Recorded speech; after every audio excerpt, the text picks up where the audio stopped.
davlat organlarining xalq oldidagi mas'uliyat va hisobdorlik tuyg'usini oshiruvchi eng asosiy tartib va tamoyil ochiqlik va shaffoflik. Adliya vazirligi bu yil ham an'anaga ko'ra ochiq eshiklar kuni va 1 yillik faoliyatning hisobotini ommaga taqdim etish uchun jamoatchilik faollari va ommaviy axborot vositalarini vazirlikda xush ko'rdi. Mana 6-yildirki, Adliya vazirligida ochiq eshiklar kuni hamda ommaviy axborot vositalari vakillari va jamoatchilik faollari ishtirokida matbuot anjumani o'tkazildi. 60 ga yaqin yoshlarga Adliya vazirligi markaziy apparati bo'ylab tashkil etilgan ekskursiyada davlat xizmatlari, intellektual mulk, sud ekspertiza, arxiv hujjatlariga oid turli ko'rgazmali eksponatlar namoyish etildi. Shu bilan birga Adliya organlari tarixi muzeyini ko'zdan kechirish orqali turli noyob va qiziqarli ma'lumotlarga ega bo'lishdi. Matbuot anjumanida vazirlikning 2024-yilgi faoliyati va istiqboldagi rejalari yuzasidan hisoboti tinglandi. 2024-yilda onlayn naqd harakatlar amalga oshirishga ruxsat berildi va buning imkoniyati yaratildi. Bu onlayn naqd harakatlar demak 2024-yil davomida 75 mingga yaqin demak onlayn naqd harakatlar amalga oshirildi. Bu naqd harakatlarda asosiy maqsad olis hududlarda yashovchi fuqarolar yoki chet mamlakatlarda yashovchi fuqarolar bevosita O'zbekistonda naqd harakatni onlayn tarzda amalga oshirib undan foydalanish imkoniyati yaratildi. Xususan bunda o'sha mol-mulkni tasarruf etish bilan bog'liq bitimlarni rasmiylashtirishda yoki turmush o'rtog'ining roziligini olish masalasi yoki farzandini ma'lum bir shaxslar kuzatuvida chet elga chiqishga rozilik kabi masalalar, ayniqsa mana shu Koreya Respublikasida yoki Rossiya Federatsiyasida yoki Turkiyada yashovchi O'zbekiston fuqarolarining o'sha O'zbekistonda naqd harakat amalga oshirishga imkon yaratdi. Shuningdek, Vazirlar Mahkamasining 19-mart kuni qabul qilingan vazirlik huzuridagi yuridik kadrlarni qayta tayyorlash va malakasini oshirish instituti faoliyatini tashkil etish chora-tadbirlari to'g'risidagi qarori haqida ham to'xtalib o'tildi.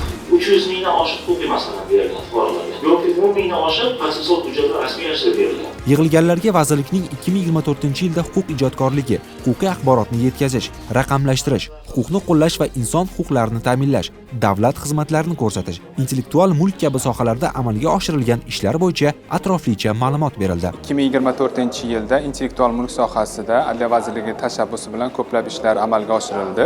Xususan, O'zbekiston Respublikasi 2000-yildan boshlab 24 yil davomida Amerika Qo'shma Shtatlarining 301-son intellektual mulk yo'nalishi bo'yicha tuziladigan maxsus hisobotida qora ro'yxatda bo'lib kelayotdi va 2024-yilda shu mamlakatimizda intellektual mulk sohasida olib borilayotgan islohotlar natijasida ushbu qora ro'yxatdan O'zbekiston chiqarildi.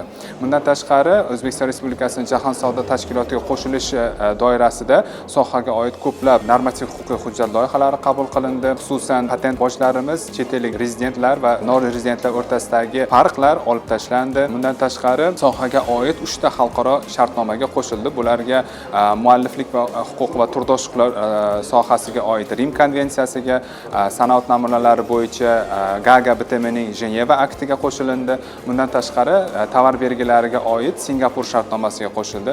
Ushbu xalqaro shartnomalarga qo'shilish natijasida milliy qonunchiligimizga demak tegishli xalqaro standartlar joriy qilinib, demak implementatsiyasi ta'minlandi. Tadbir davomida jamoatchilik va ommaviy axborot vositalari vakillariga ularni qiziqtirgan savollarga vazirlik mas'ullari tomonidan batafsil javoblar berildi.